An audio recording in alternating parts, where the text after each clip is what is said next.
이 시간에 읽은 척 책방. 안녕하세요. 성신여대 겸임 교수이자 비즈니스, 테크, 인문 쪽으로 글을 쓰고 있는 작가 이시안입니다. 한국은요, 반도체 강국이죠. 한국 수출 중에 20% 정도가 반도체입니다. 이 정도 되면요, 한국인이라면 툭 건드리면 반도체에 대해서 한마디쯤은 할 수 있어야 되지 않을까 싶은데요. 근데 실제로는 반도체에 대해서 조금이라도, 아주 조금이라도 아는 사람을 만나는 것은 쉬운 일이 아닙니다. 사실 뭐 삼성이나 SK 하이닉스 관계차나 아니면 관계 기업 뭐 이런 사람들이 아니라면 반도체로 직접적으로 자신한테 혜택을 보는 사람도 많지 않은 것도 맞죠. 그래도 한국만큼 반도체 강국인 나라도 흔치 않아서요. 언제 새로운 기회들이 열릴지도 모르니까 가볍게, 아주 가볍게 반도체에 대해서 알아놓으면 좋을 것 같습니다. 그래서 소개해드리는 오늘의 책은요, 반도체 넥스트 시나리오입니다. 반도체는요, 반만 전기가 통하는 물질이죠. 도체와 부도체의 중간이 반도체잖아요. 바로 이런 성질을 이용해서 정보의 기본 단위인 1과 0을 기록하고 저장하는 것이 반도체의 원리인 겁니다. 전기가 통하면 1, 통하지 않으면 0이 되어서 정보를 저장하는 거예요. 그런 면에서 정보를 기록하고 저장하는 장치가 반도체라는 말은 사실은 적절한 사용은 아닙니다. 반도체는요, 그런 성질을 가진 재료를 말하는 거고요. 그런 재료들을 활용해서 만들어내는 IC 같은 것들이 실제로는 정보를 기록하고 저장하는 장치가 되겠습니다. 하지만 뭐 그냥 관용적으로 보통은 우리가 반도체라고 하면 소재를 이야기하는 것이 아니라 그런 장치를 이야기하는 것으로 쓰고 있으니까 그냥 구분하지 않고 반도체라고 하겠습니다. 웨이퍼라는 말은 들어보셨나요? 이름은 못 들어보셔도요, 뉴스에 자주 나오는 삐까번쩍한 원판, 바로 이렇게 생긴 거죠. 이런 원판은 보신 분이 있으실 겁니다. 이게 바로 웨이퍼예요. 실리콘으로 만드는 이 원판을 아주 미세하게 자르면 소자가 되고요. 이 소자들을 수십억 개씩 묶으면 우리가 아는 반도체가 되는 겁니다. 당연히 이 소자들을 작게 자를수록 유리하겠죠.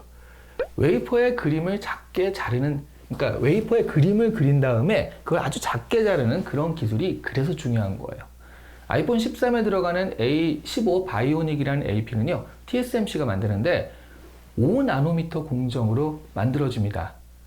그러니까 이 그림의 선과 선 사이가 5나노미터다라는 그런 얘기인데요. 머리카락이 50에서 100 마이크로미터 정도 되거든요.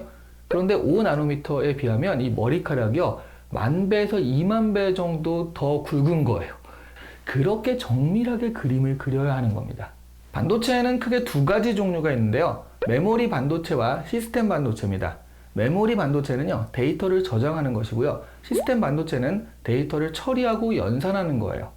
우리나라의 삼성과 SK 하이닉스가 메모리 반도체 분야에서는 73%를 점유하고 있습니다. 거의 뭐 싹 쓸고 있다라고 볼 수 있겠죠. 하지만 시스템 반도체에서는 전 세계의 4% 정도만 점유하고 있습니다. 그런데 그냥 메모리만 되는 것과 그것을 활용하는 것 중에 아무래도 가격적으로는 이 시스템 반도체, 그것을 활용하는 반도체가 더 비싸겠죠. 그리고 반도체 시장의 27% 정도만이 메모리 반도체고요. 73%는 시스템 반도체입니다. 그러니까 한국이 반도체 강국인 것은 틀림없지만 계속 위기라는 말이 나오는 이유가 바로 이거거든요. 시스템 반도체에서는 계속 밀리고 있는 거거든요. 그래서 뉴스에서 삼성이 애플의 수주를 못 받았다, 뭐 이런 식으로 위기에 빠졌다, 이런 얘기가 나온다고 해서 그대로 망하는 건 아니라는 거예요. 어차피 시스템 반도체의 점유율은 거의 없는 것이나 마찬가지였으니까요. 하지만 뭐 이게 만족스럽다가 아니라 그래서 앞으로는 이런 부분을 바로잡고 좀 더 개선해 나가야 된다, 좀 더 시스템 반도체 점유율을 늘려나가야 된다라는 얘기인 것이죠. 반도체의 성능을 향상시키려는 노력은 다양하게 계속되고 있습니다.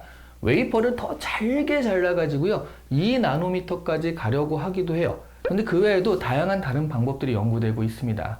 1과 0 외에 1과 0의 중첩 상태도 존재할 수 있다는 양자역학의 특성을 이용하는 기술이 연구되고 있기도 합니다. 그리고 반도체는요, 1과 0이라는 이진법 이것이다 라는 고정관념을 깨고요, 삼진법 반도체에 대해서 연구하고 있기도 해요. 삼진법은 현재는 상용화라기보다는 실험실 차원에서 성공을 한 것인데요. 삼진법이 되면은 오진법, 십진법도 가능한 어떤 바탕이 마련되는 거거든요. 그런 면에서는 이게 상용화됐을 땐 정말 반도체 성능을 크게 향상시킬 수 있는 그런 기술이라고 할 수 있습니다.